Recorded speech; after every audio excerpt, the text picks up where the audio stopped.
Hey everyone, Julian here. Today I'm going to be showing you how to make X Club heartstring style modern trance. To go along this video, you can get this full template at the top of the description on my website. Definitely go grab that. Check it out right now. Promise if you grab this, it's going to give you everything you need to make an awesome modern trance track. Links at the top of the description. Go ahead, check it out now. Thanks for the support, guys, and let's dive in. Alright, so we're at 142 BPM. First thing we got here is a nice fat kick. So, yeah, we're taking this kick and we're making it a little bit shorter and also pitching it down too so it's in key. With the bass line, we're just cutting out a little bit of sub, cutting out some of that stuff that's going to get in the way of your master, converting it to mono, then we got the bass line.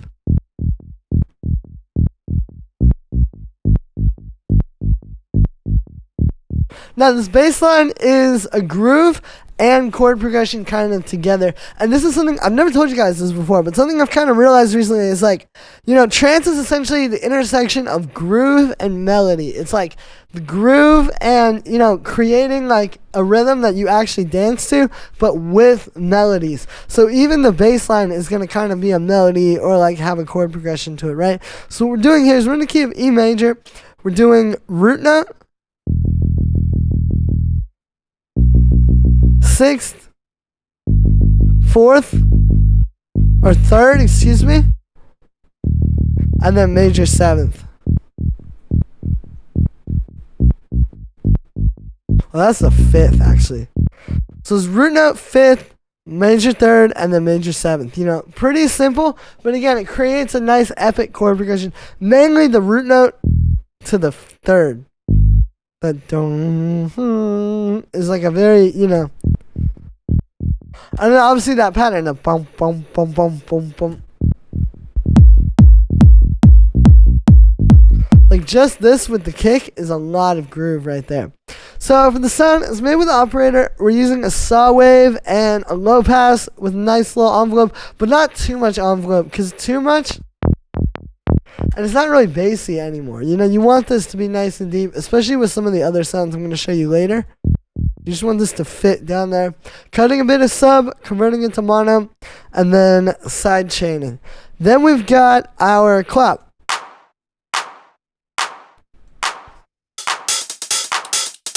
And the rest of the drums I'll go ahead and show you. So yeah, it's like a nice fat 909 clap.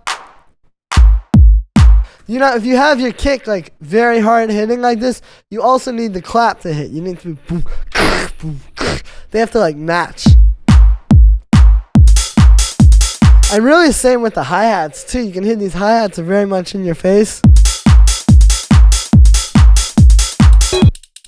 And then we got a shaker in the background underneath those.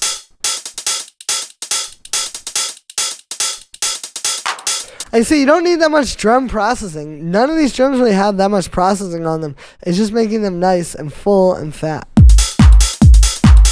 Really just through volume, right? So then we've got this little stab.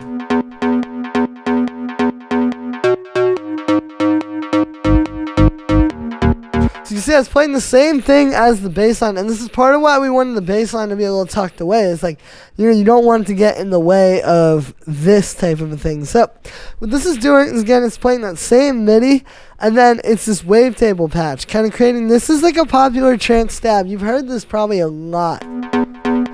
So what it is it is two oscillators, but they're an octave and a fifth apart. You can see when I bring in that fifth,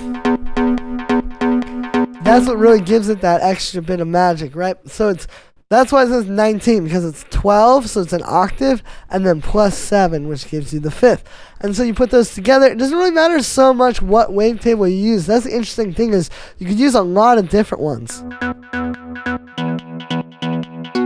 You know, we get all different types of stabs, and if you get this project, you can use this and create your own stabs in a second, right? Because it's already lined up.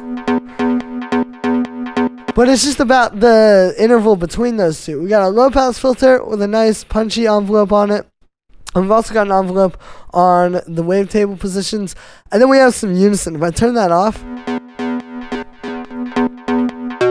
So yeah, phase sync unison really gives us the texture that we want for this. Then there's a bit of overdrive. Here's without it. with it. Subtle, but it does really heat this up and bring it to life. A bit of delay, very important with this sound. High pass, converting the bass to mono. Just to make sure there's not going to be any weird phasing with the actual bass. And then we're side chaining it. And then we got this pad.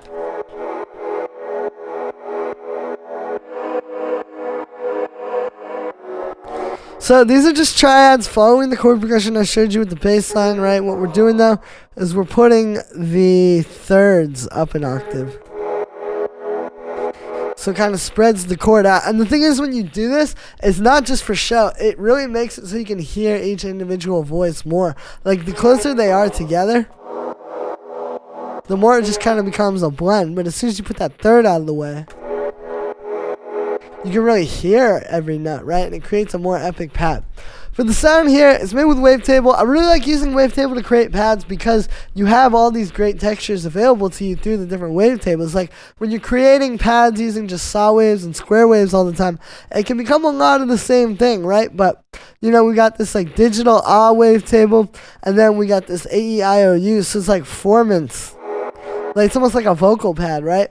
And those are being moved. You can see there's an LFO on the oscillator positions. I like using different LFOs so you get like slightly different movements, and it creates a more detailed sound. We got a little bit of a bandpass filter on there, some noise unison, and then reverb, high pass. Notice the reverb's up pretty high too because it helps kind of blend this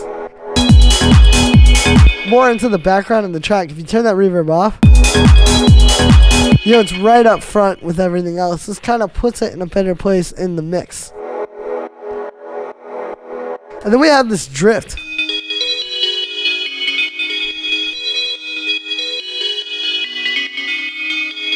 So here's the MIDI. This is really like the lead, right? If I play it with the bass line, you can hear.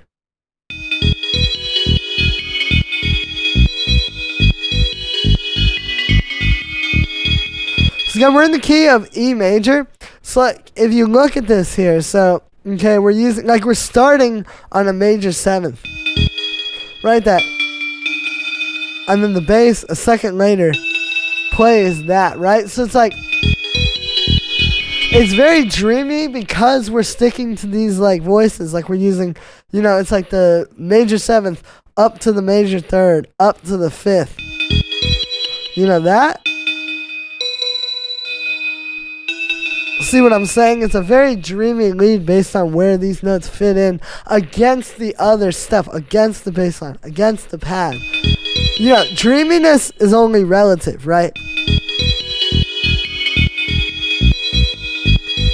For the actual sound, it's made using drift. So I'll turn off the effects and you can just hear it on its own.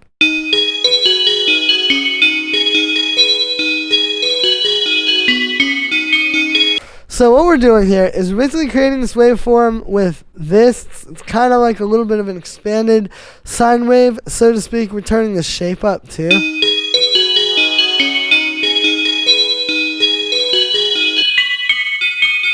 And then this like triangle over here.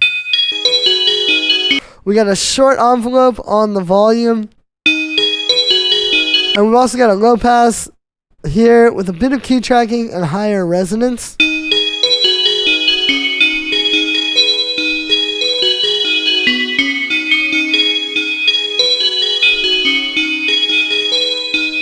A bit of unison. The drift is turned up quite a bit as well.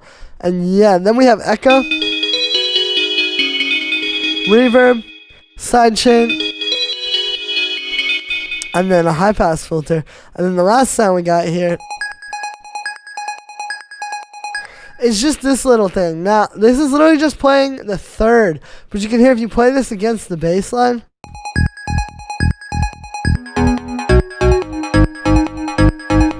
it creates a really nice tension in there, and it adds a lot of energy to the track. Like, if I turn it off,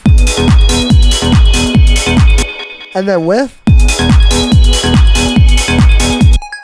right, it's a lot of nice energy just basically from jumping between octaves on one note, sort of like as a rhythmic thing. Now, what we're doing here is we're using Wavetable.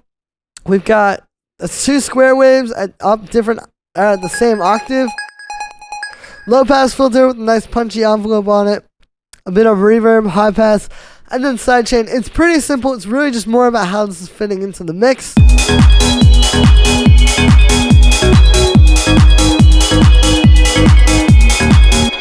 And yeah, so that's gonna be it for this one, guys. I hope you enjoyed. As always, make sure to like this video as well as subscribe.